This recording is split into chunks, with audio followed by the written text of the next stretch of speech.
Welcome to Politics Done Right on KPFT. I am your host, Egberto Williams.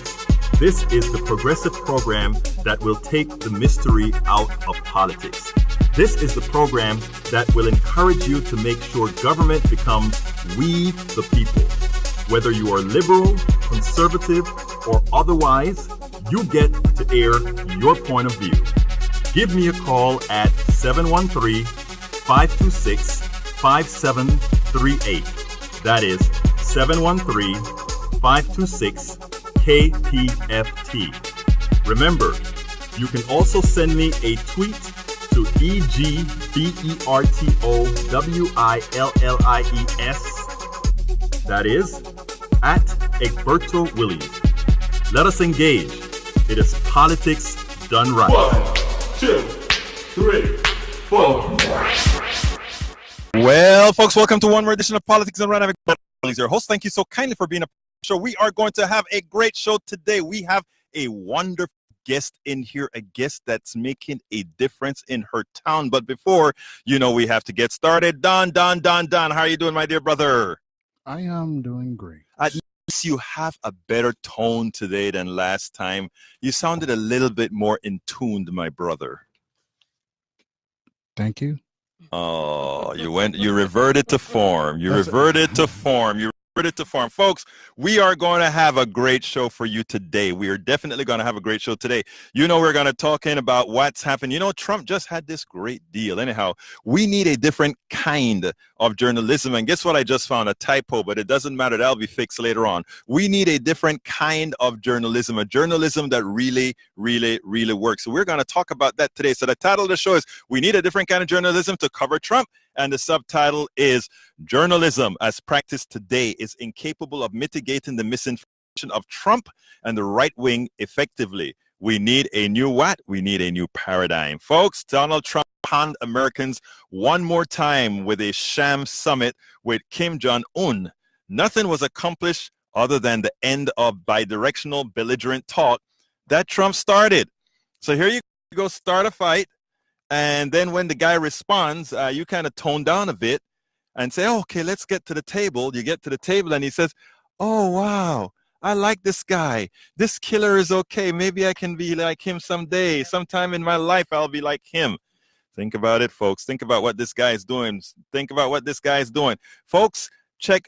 First of all, nothing was accomplished other than the end of the directional belligerent talk that Trump started. Check out the post I wrote about it titled The Con Man Got Conned and Conned His Constituents One More Time. Folks, if you're just joining us, please remember you need to share these shows. You know how the Facebook algorithm changed on us? What it means now is if you don't share right away, if you don't come on as soon as you come on and share, we get throttled down. So please, folks, please do remember to share all these shows. It is very important. The progressive voice must be heard. And the plutocracy is not going to allow the mainstream media to do it. So guess who has to do it? We have to do it. But anyhow, folks, let me tell you, American journalism could not help themselves. They were part of the con that Trump imposed on them. Instead of assigning the sham its due merit, they did what? They obliged. That is what we're talking, or that is what we're going to talk about today on the blog of the week. But before we go there, I am honored to have a special guest in the studio today. And her name is Dr. Dalia Kasseb. Did I say that right? Yeah, that's right. Thank you, Egberto. I appreciate you for having me on. Well, I appreciate you for running. I think, first of all, this is the year of the woman, and this is the year of the woman that said you were going to have it our way. So I'm glad that you decided to run. Well, thank you. I'm running for Pearland City Council Position 4, and our elections are actually this Saturday. And so it's a runoff election, and I'm, so humbled by all the support I've received in Pearland and, being in this runoff. Well, I mean, if there's one person who deserves to be it, is you've been there before, you've gone through, you've paid your dues. So when you have somebody that paid their dues, what can I say? Tell you what, but we're going to let's give you the proper introduction. So here we go. Dr. Dalia Kasseb, a resident of the Shadow Creek Ranch in Pearland, is ready to bring a new generation's voice to City Hall to advocate for all of Pearland.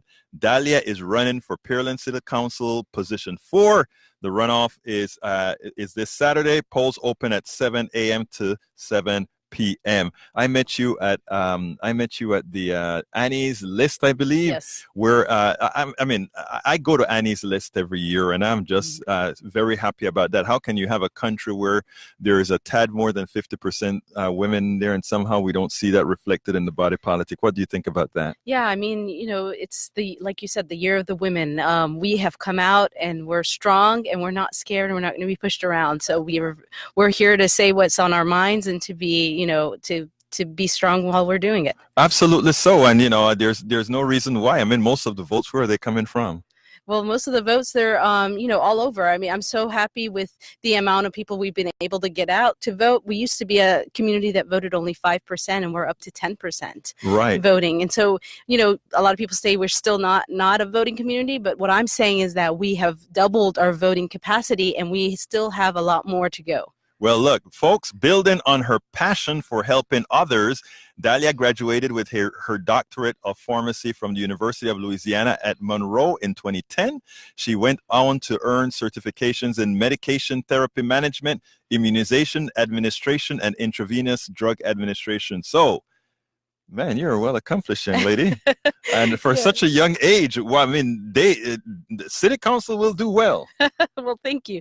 So I graduated from ULM with my undergrad, and then I went to from LSU with my undergrad, and then went to ULM for my doctorate degree, and then I went to Baylor St. and did my residency there. Yeah, I see that here. It says upon completing her residency at CHI. Yeah, Baylor St. Luke's Center, she began running the family pharmacy business. So I imagine you do what you call those compoundings and all that kind of stuff. We do compounding. So we were all over the place. We do compounding, we do regular retail and whatnot, but I also specialize in the infusion medications that go through the blood. So we have a clean room. We have the highest standards, accreditations across the board, and so we're very proud of the kind of facilities. And do you guys operate in Pearland, or? We are building our facility in Pearland behind Kelsey Seabolt. So we'll have a facility there soon. So we're very excited about that. Excellent. So Dalia, well, let me finish the introduction. Dalia enjoys giving back with Kaseb Foundations, a project that raises funds to provide education, water, and homes to those in need in the U.S. and Africa. In other words, sometimes you watch this stuff on TV, and these people that are collecting money, all these monies go somewhere else. And what she's saying, it goes here and there, which is really the equitable thing to do. Yeah, I mean, tell us a little bit about your foundation. Sure. So the foundation actually brings water wells throughout the world. That's something that we constantly hear. There's famines and there's not enough wells out there to produce water for communities. So we do that. But we also do like shelters and things like that, and schools throughout the world. Here at home, like for example, one small thing we did is during Hurricane Harvey, we provided medication and medical supplies to those in need in Pearland and throughout the greater Houston area. That's just one example. We provide also Houston Food Bank. We provide housing assistance for those that need. So multiple things that we're doing here at home and abroad. Now, that is great. Now, you decided to run for city council. What made you wake up one day and say, and folks, this show is listened to all over the country as well. So one of the things I like to highlight are progressive women progressive women that are running. And let me just give you an interesting note here. Every progressive woman that sat in these chairs or that were interviewed, I also do Politics Done Right daily, where we interview over video candidates from around the country, progressive women candidates, but mostly so far progressive women candidates. So far, all but one has won. Oh. So you better hold your. Me too now. Yes. No. You better hold your side. No. Saying they all won. But one. Well, that's great. Well, then it's gonna be all, and we're gonna keep that one. That's what. Please don't do that to the show, my dear.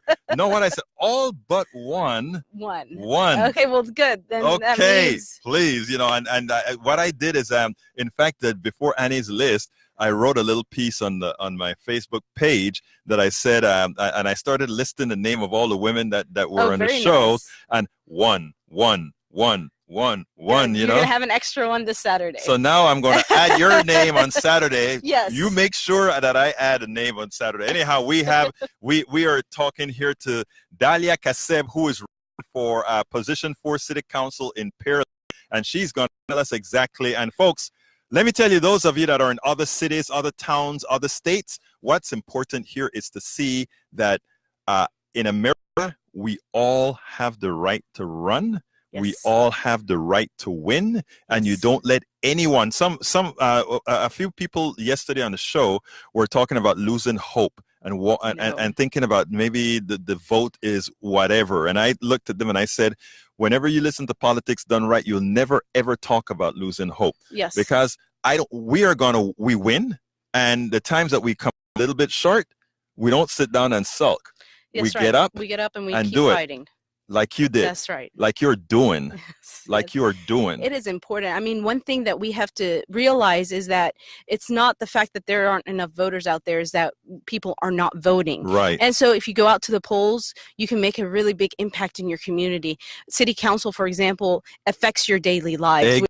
People don't realize that it affects you more than the President of the United States affects you. And so that's where you have to go and make a difference and vote. And that is why you run into a little bit more about what you intend to give these people in Pearland, why they need to get up and come out and vote. Sure. So there's a few reasons why I'm running. I mean, I've always been very active, and my wonderful husband has always said that I'm going to run for something. And, it just happened last year that I just said it's time.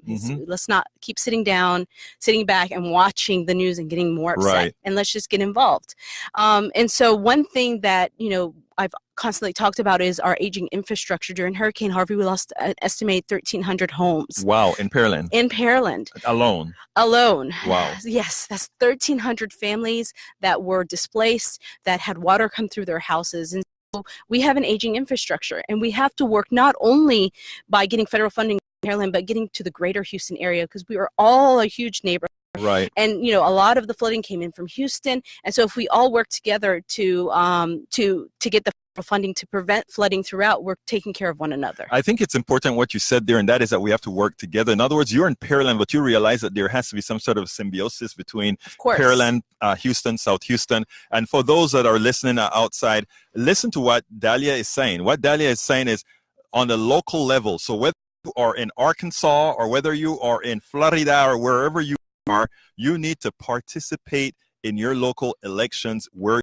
you make a bigger difference than even the President of the United States has in the aggregate in your area. That's for sure. I mean, we're the ones that decide on where your tax dollars are being spent. So in Pearland, we have, a 35% operating rate. So that's something else I talk about, is how do we make our city more of a stable economy. 35% operating rate is almost unheard of. That means out of every dollar every person spends, 35 cents of those goes to our first responders, our city employees, and our infrastructure and things like that. The rest goes to debt. That is a big deal. Are you kidding me? No, I'm dead serious. Are you saying that 65% of goes to debt? The taxes go to pay bonds? Yes.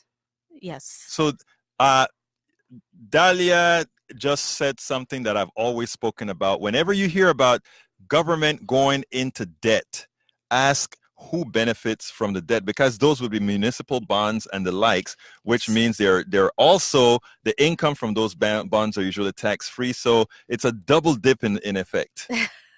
I know you don't have to go there. I went there. But it's a big deal. I mean, we're talking about another bond that's going to be taken out next year, that we're going to be voting on. And how much more in debt do we need to go into? Most cities have an operating rate of 65 to 75%, 85%. We are operating at 35%. That is a big deal. Do you see a drop? And folks, look, a lot of people that are listening here may not quite understand what Dalia is saying. It's very important, and she kind of made it a bit more explicit, but important. If most of your tax dollars are going to debt service, it means that you are transferring your wealth to the few people who own those bonds, to the few people who own that debt. Remember that. That's a transfer of wealth. Don't let them fool you any other way.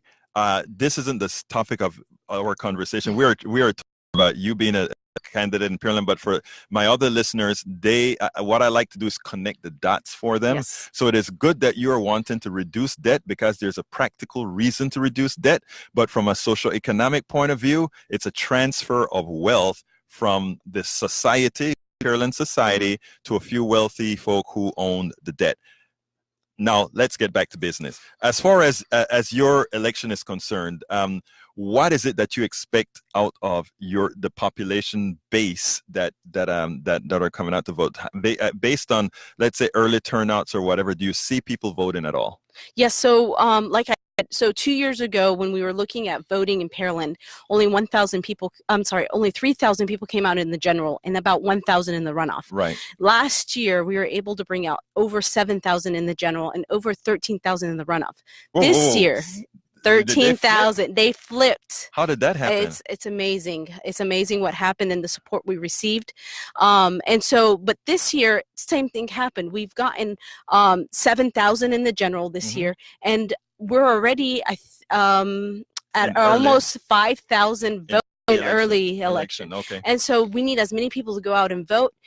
We have become I don't want to ever say a voting community because we're still at 10% of the voting population. Right. But if people are going out to vote, they are voicing their concerns and their opinions.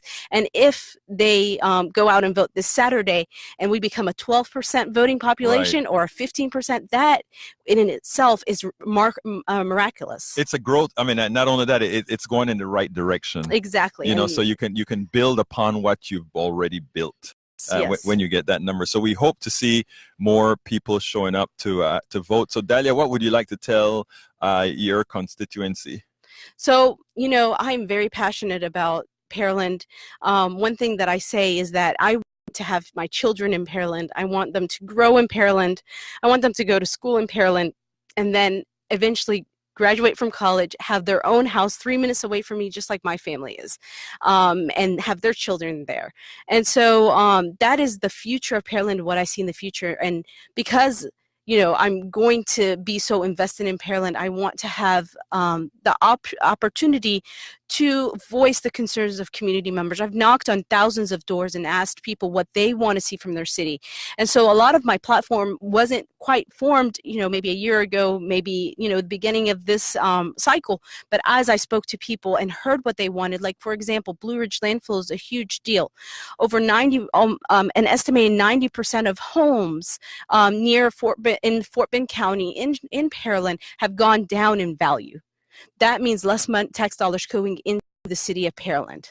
That means more people being responsible for more of the taxes. More of the taxes. Yeah, where other people are having, you know, their appraisals go down. And so we need to correct those things. There's health issues that are associated also with Blue Ridge landfill. Increases respiratory disease, hospitalizations in kids and adults, increases lung cancer, which is death. And this is right in our backyards. Because it's in the medical field, so you would know. Yes. And it's good to have a medical person on the council seat who can be looking out for the best, the goodwill, but the good health of the constituencies that are most exposed to that reality. For sure, and to understand the studies that have already been made. There are studies. There are a lot of studies that have proven that non-compliant landfills like Blue Ridge landfill cause an increase in health effects, decreased quality of life, and increased chance of death. Yeah, well, it's again, like I said, people out there, you need to know who you're voting for, what you're voting for, and not only that, but the qualifications of those that you vote for.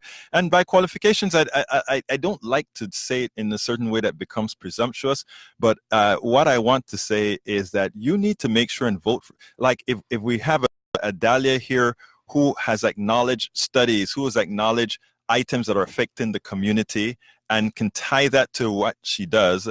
It is important, folks. It is very important that you make an intelligent choice whenever you vote. That is very important. So we have 7 council members in Pearland. They're all at-large positions. Right. And all of them work in the city. None of them commute. None of them are healthcare professionals. And none of them are women. So we have such a huge population of Pearland that travels outside, who are healthcare professionals, who go out of Pearland to go whether it's in engineering, whether it's in oil, whether it's in healthcare or whatnot.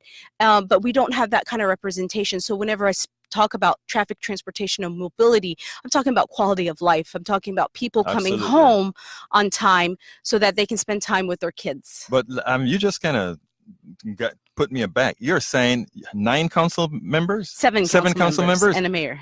And a mayor. All male? All male. Pearland, what's up with that? Pearland, what's up with that?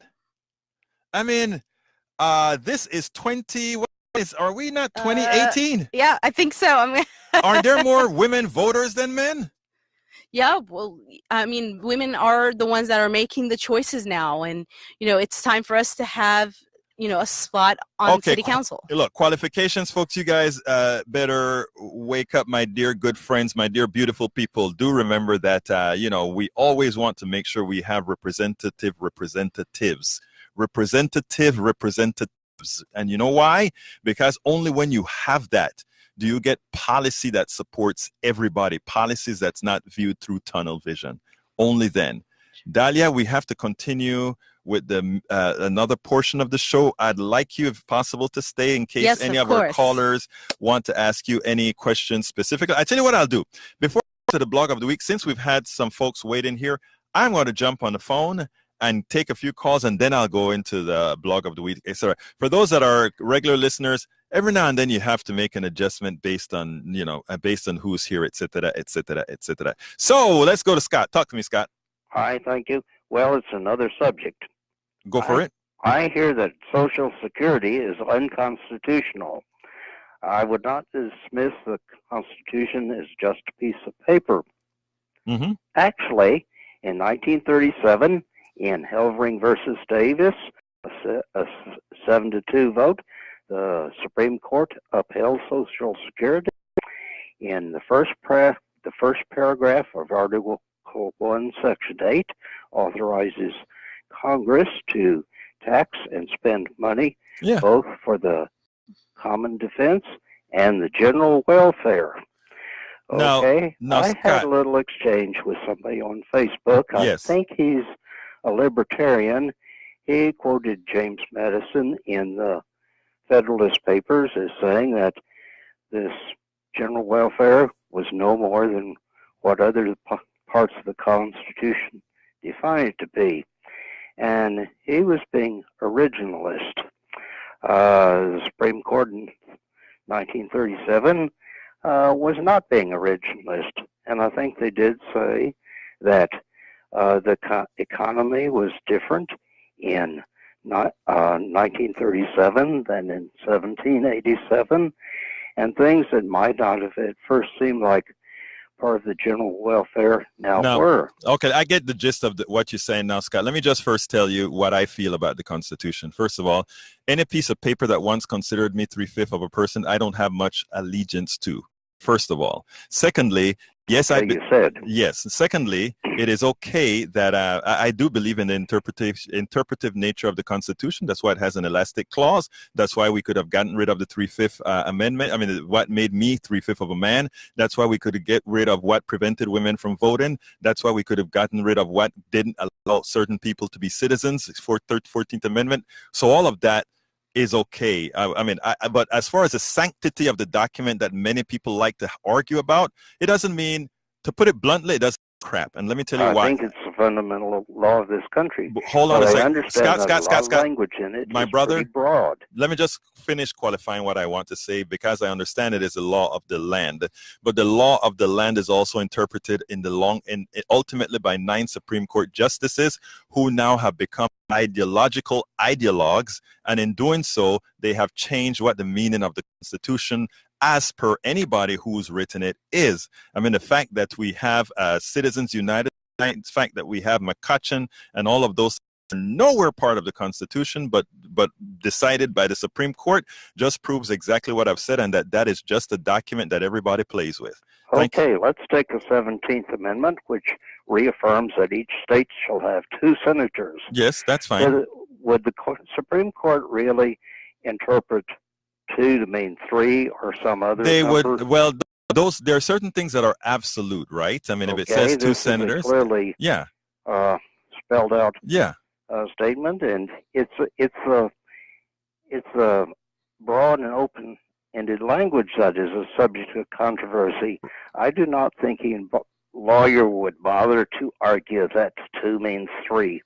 No. But there is certainly a lot of argument over whether equal protection means, right, over what freedom of speech means.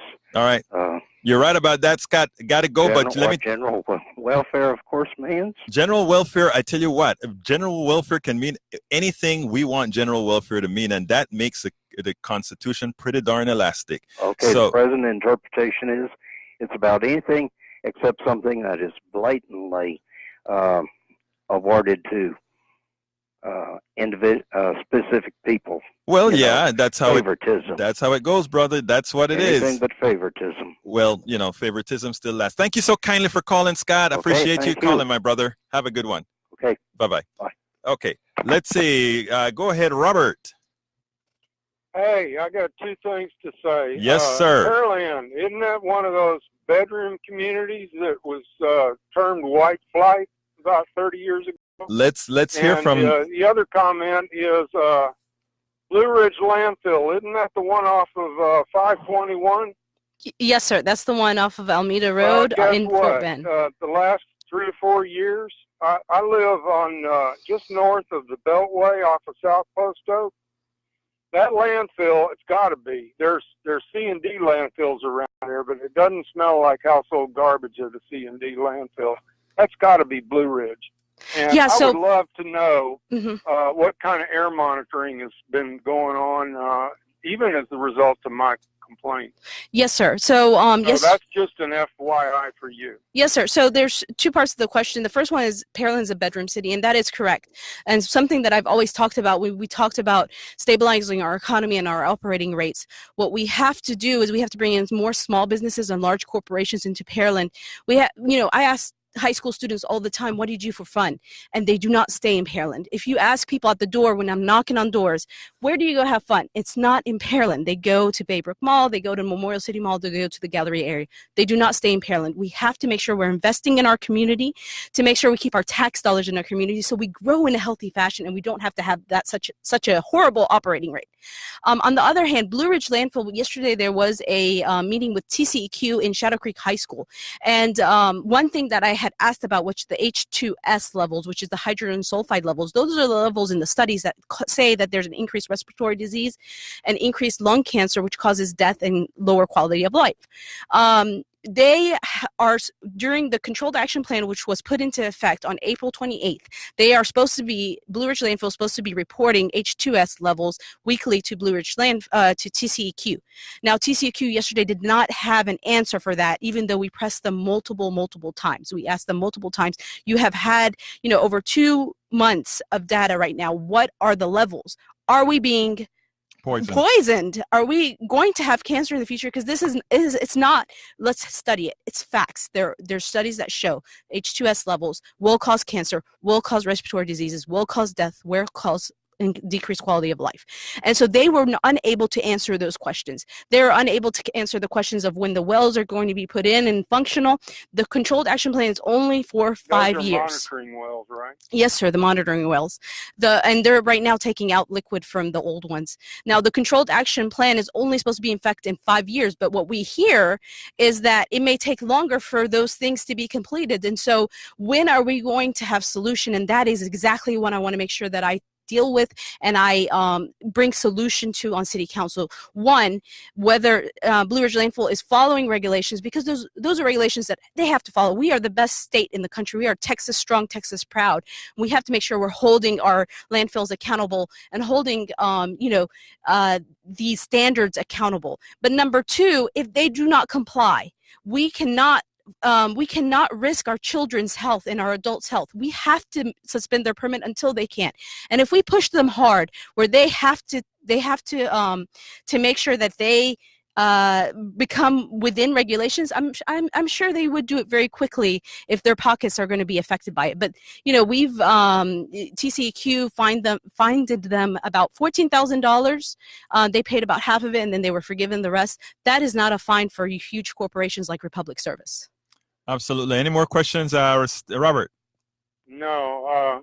You sound rather well informed on all of that, and that's very interesting to me because I've lived in my neighborhood over 40 years, and I never smelled landfill until the last 2 or 3. Yes. And the wind's always out of the southeast, so it's yes, coming sir. off that landfill. That's what I can conclude. And yeah, I'm no, a good, well, it's been proven it's the landfill. The crow flies probably 6 or 8 miles. From there. Yes, sir. And it has even longer. It has been proven Thank it's the you. landfill. Yes, sir. Thank you so much, Robert, for calling in. Okay, let's go. Line 3. And by the way, we have lines open 713-526-5738. Again, 713-526-5738. Okay, Danny, come on in. Danny, you're hot. Oh, okay. Yeah, I just had a couple quick questions for the candidate. Yes, sir. Okay. I'm on fire phone. You mentioned that you were running for city council as a woman. Right now it's all male council, including the mayor. Yes, sir. What is the history of women running for office in Pearland? Are you the first, or no, what? Sir. And then I'll ask you my second question. So it's been about 6 years since a woman has held office in Pearland for Pearland City Council. If I'm not mistaken, it's been about 6 years. Now, there have been women that have ran before. I ran last year, and there's another very nice lady that ran against me last year. Actually, we were 7 people in that position, 7. I had to run off. She unfortunately did not. Her name was Sherry Stockwell. Okay. Is there any particular issues that you run into while you were canvassing, talking to women and men, that you feel like? Yes, sir. Go ahead. That you feel like you could do better? Oh, yeah, of course. I mean, like I've talked about multiple times, traffic transportation is a nightmare in Pearland. It takes, my brother-in-law is the head of the liver oncology department at MD Anderson, and it takes him an hour and a half to get to work, an hour and a half to get back if he goes in rush hour. And that's not quality of life. Losing 3 or 4 hours a day the quality of life.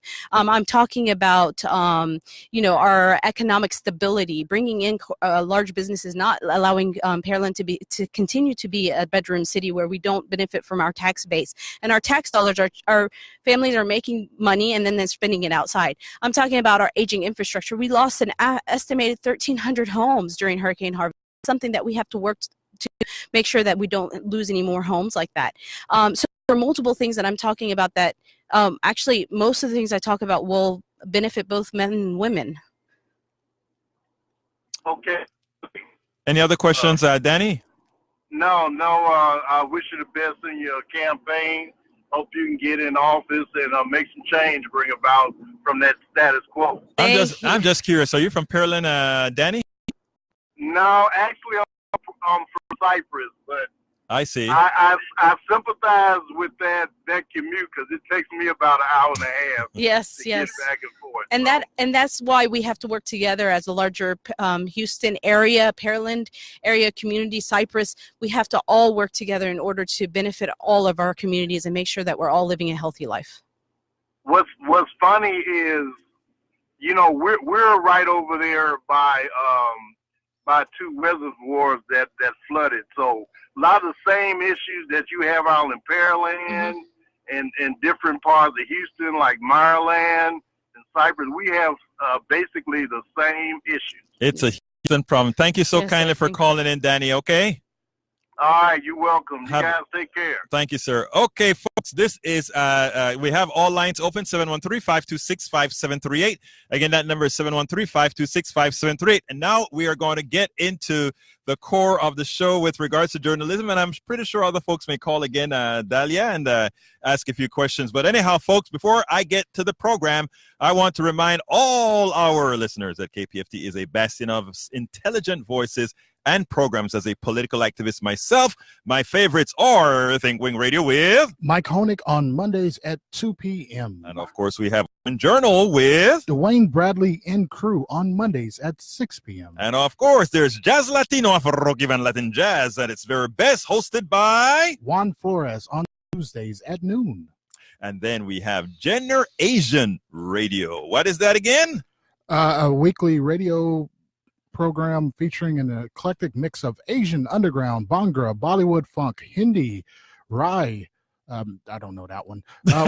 Where ancient sounds meet the future beats, Thursdays at 12 to noon. And then we have Really, but not really, a hip hop and R&B parody show on Thursday at 10 p.m.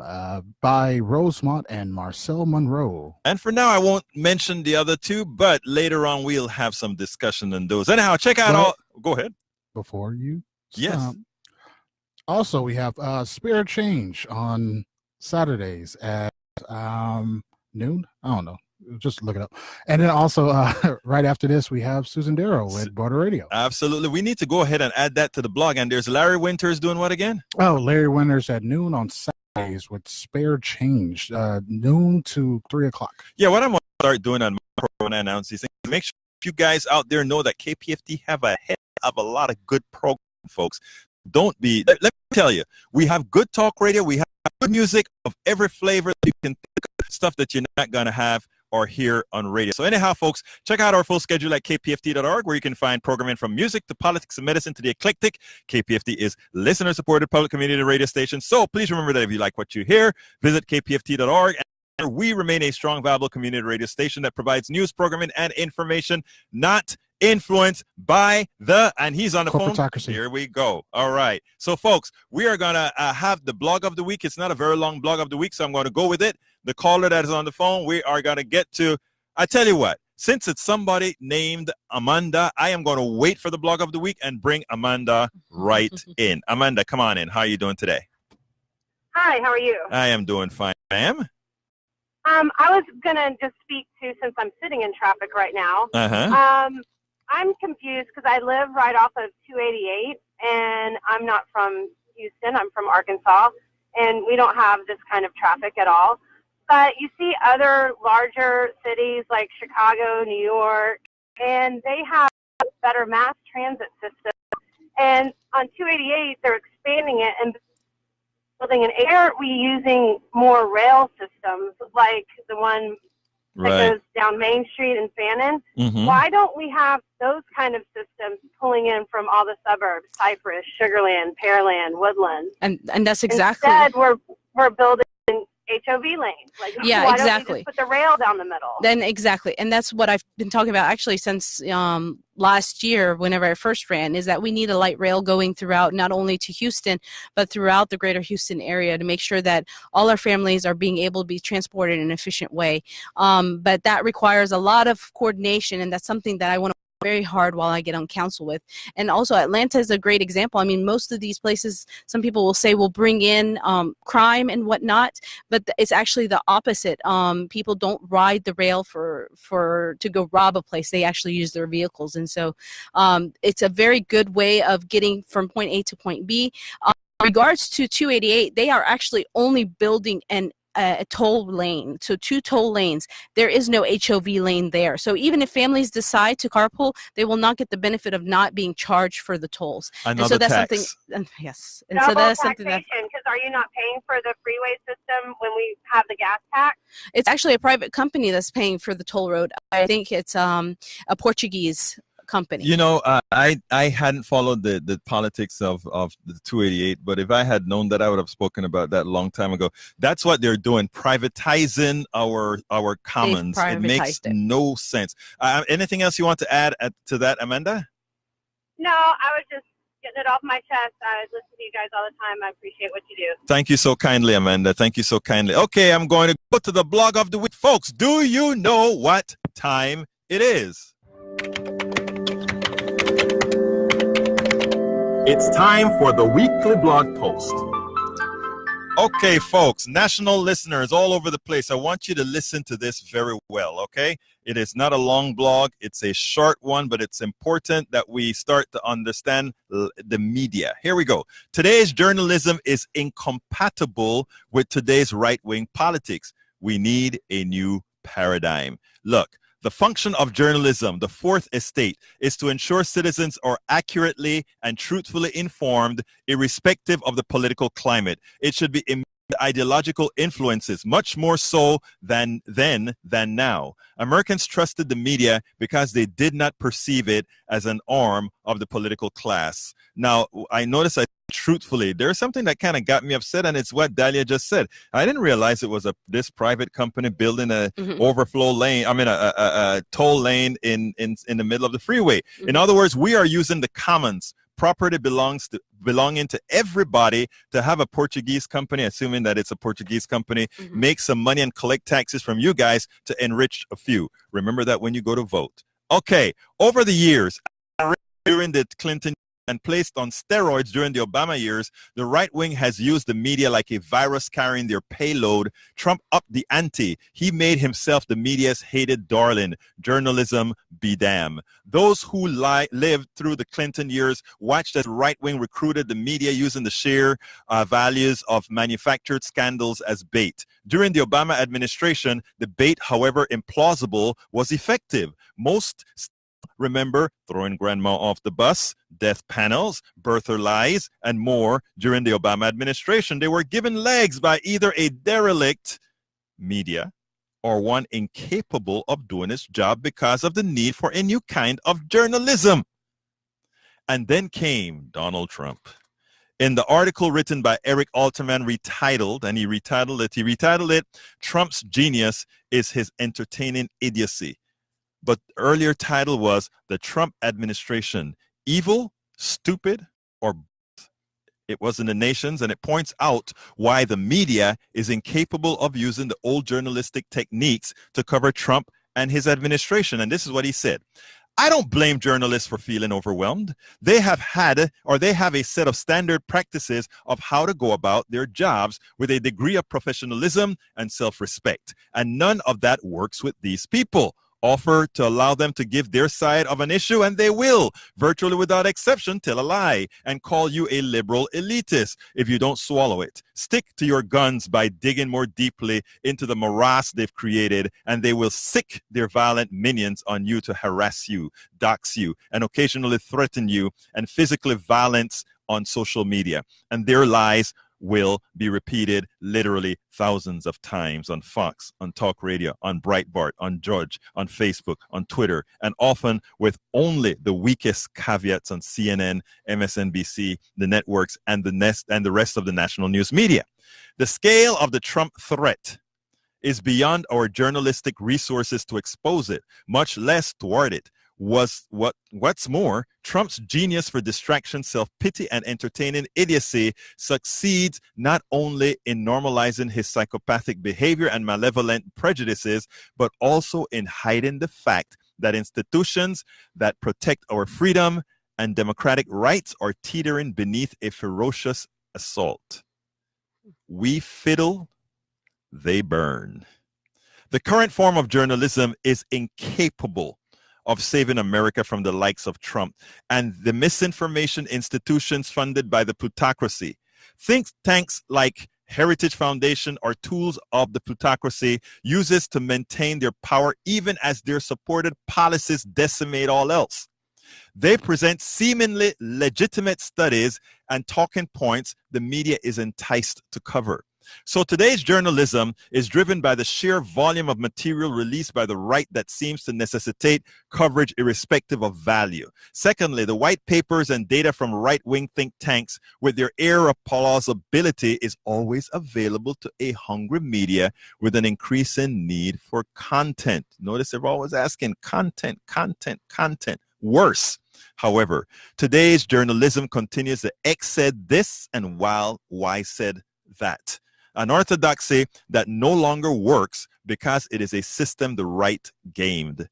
But who says we must continue the techniques learned in the schools of journalism? A dynamic society requires change when realities change. The plutocracy and the right have gamed the current form of journalism. As such, it is essential that journalists adapt a new paradigm. No longer can they allow their platforms to be a ward of the right-wing journalists or the right wing. Journalists must be on their game. They must know the subject they are covering to ensure the minimization of bloviating, misinforming subjects.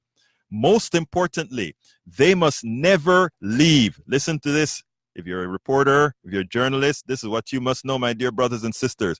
Most importantly, they must never, ever leave misinformation and lies on the table. It must be refuted immediately, in real time. If the media had practiced that form of journalism, the birther movement, death panels, and other silly lies would never have gotten traction. It is time. It is time for a journalism where truth prevails at all cost. Misinformation must get no media delivered traction. And you say, oh my God, yes. I mean, that's right. You know, we see it even in local politics here in Pearland. Yes. It's crazy. Now, let me ask you one thing about that. How do you think the coverage was in Pearland of your race was, for the most part, pretty good or what? Or pretty bad? Well, media coverage, pretty much non-existent. I mean, just a few here and there. Local papers? More Facebook trolls. Oh. Okay. Yeah, local papers did maybe one or two articles. I mean, I don't know what the reason is, but why not inform our people that there's an election? It's important. No, there's a reason.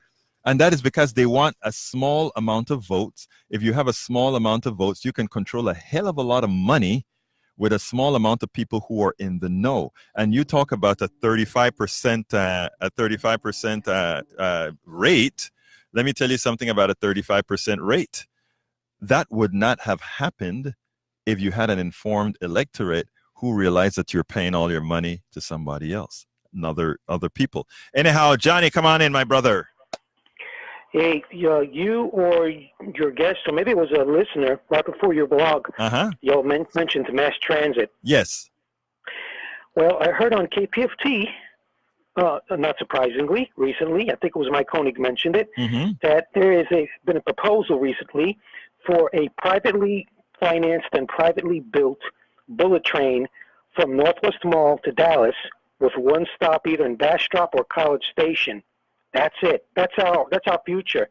And why that's a problem is because, number one, it's privately built. Number two, it's going to be proprietary technology, which means, in other words, anything that we as a government do for future construction projects, if we ever get rid of the Republicans from power in Austin, is it won't be compatible with this private train thing. Right. So we need to be aware of this to be able to nip it in the butt and not let it grow like a cancer like we got in the White House right now. That's why, Johnny, I think it was informative for Dalia Kasseb to be here, right? She mentioned something that informed me of something, that informed our audience of something, to understand that what's happening. You know, everybody that's watching the 288 build out, they probably just think it's an extension to the freeway and things are going fine.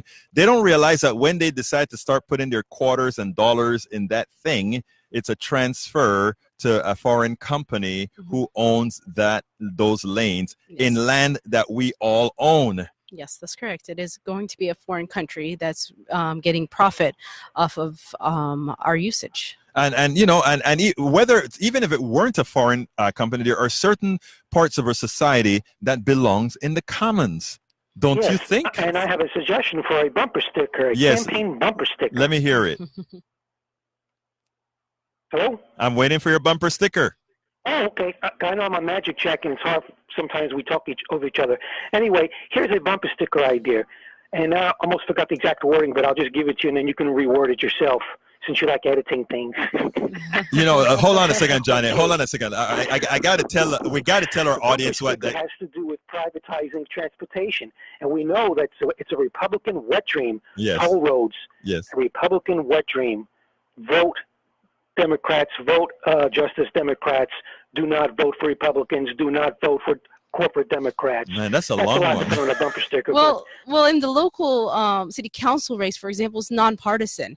And so what we need to start doing is looking at the candidates that can make a difference and impact the community in the way that you see would be the most correct way. And so, an educated voter is the best voter because they're the ones that actually know what's going on in the city and can understand who is coming in to try to benefit the city as opposed to, like you say, benefit their pockets. Now, Johnny, I have to. I'm going to hit back at Johnny. Johnny said, Johnny accused me of editing the stuff I did. I'm playing with you. I know. You know I love you. You know I love you, Johnny. You know I love you. You're a regular, and you're very much loved, my brother. Anyhow, anything else you want to add, Johnny? Huh? Stay left, far left. Yes, sir. Look here. Anything else you want to add, brother Johnny? Yeah, do not smooch up to the corporate Democrats and abandon. Let's do a Quaker turning about. You saw my last few blogs. Requires desperate measures. You saw my last few blogs. Thank you very kindly for calling, my brother.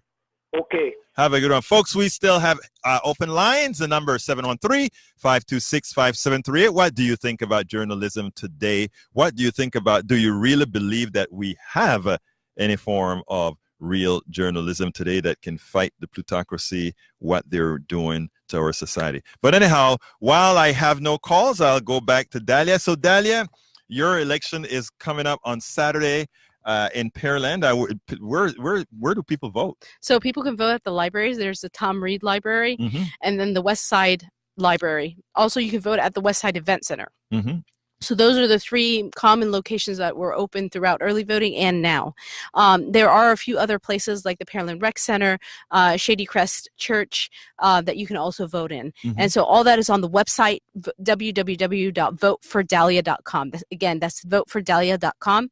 You can also text Dalia, D-A-L-I-A, to 797979, and we can send you the information that way as well. I think you better repeat that if you want people to use it. Yes, so it's Dalia. You can text Dalia, D-A-L-I-A, to 797979, and we can get you the information for the voting location, or you can visit my website, votefordalia, DALIA.com, and you can get information via that as well. Well, our special guest today is Dalia Kasseb. How do you say it? Tell me the right way to say that. So it's Dalia.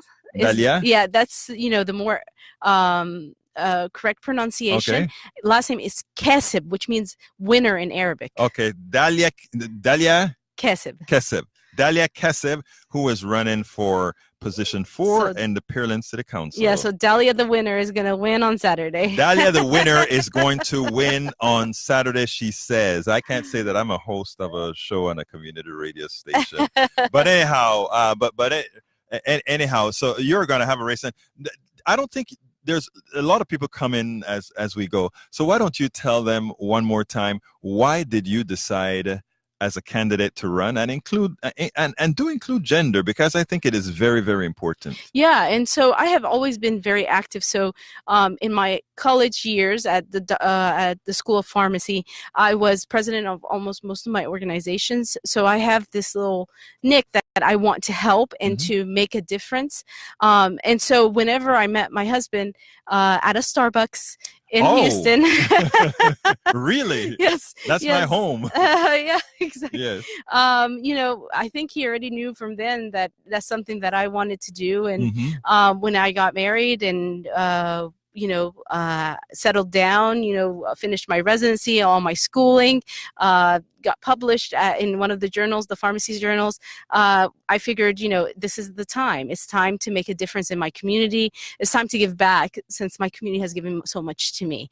And, if we just sit around and watch, sometimes the things that we want to happen may not occur. And so our voices are louder when we work together, and the community has worked very hard, and I'm so humbled by all the support I've received from everyone in Pearland. I am so happy you said that. Let me tell you, there are many people now that have given up or added some new things that they wanted to do. And a lot of times, and this is for the listeners all over the country, there are times that we sit back and we say, we want change.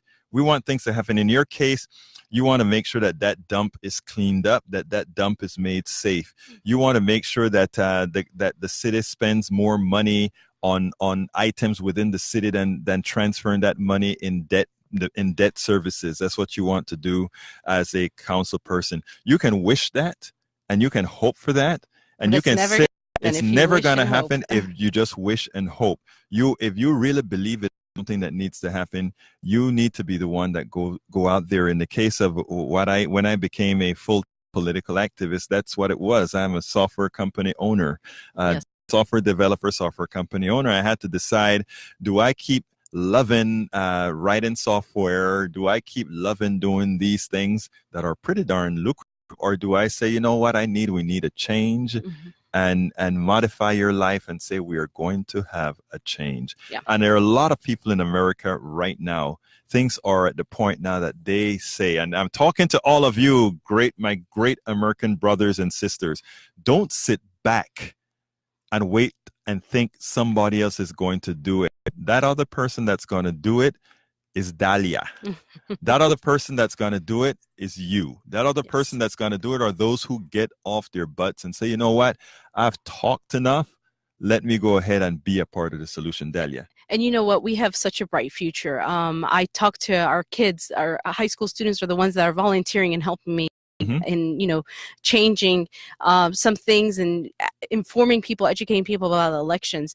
And we have such a bright future, and we have to build that foundation for them. I mean, one thing one high school kid told me, and I've heard it multiple times, is that it was amazing that you as a Muslim woman ran last year for council, but what was more impressive and gave me courage is that you decided to run again this year, because in spite of everything that happened last year, you still were not discouraged and you still came back. I want to make one thing clear. You came here as a candidate running for position 4. Yes. You came into this studio in your attire. Not once did I mention that. Not once did I mention religion. Not once did I mention any of that. And there's a reason that I didn't. And that is, I want to ensure that when people are voting, they're voting for qualifications and not externalities. That's right. That's right. Okay. Now, that said, it was for you to decide if you wanted to mention that, and you did. I'm very proud. I'm a proud American Muslim.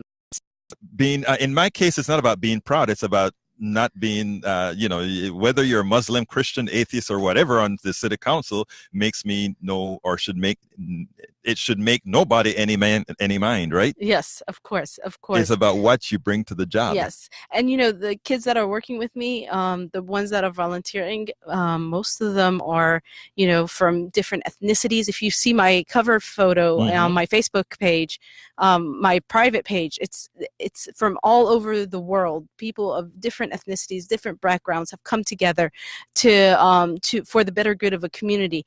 And so right now I see Amy. She's on the line. She's watching. Thank you, Amy. Tennille was on it a few minutes ago. And so we are such a diverse community. We are actually a minority community in Pearland. So we're 60% minority, 40% majority in Pearland. So that's something that you don't see often. Well, I mean, and it's good. It is good, the coalition that you built, and that coalition that you built should be a winning coalition. Folks, thank you so kindly for having been here listening to Dalia Kasseb. Did I say it right? Who is running for position 4 in City Council in Pearland. Remember to go out and do your big duty and vote. My name is Egberto Willies. This is Politics Done Right, and I'm out.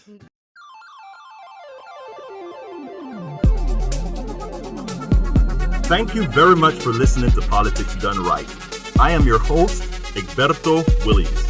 You can personally reach me by sending an email to egberto@politicsdoneright.com. Remember, Egberto is spelled E-G-B-E-R-T-O. Change starts with you. 90.1 KPFT gives you information not tainted by corporate interest. Please visit kpft.org and contribute.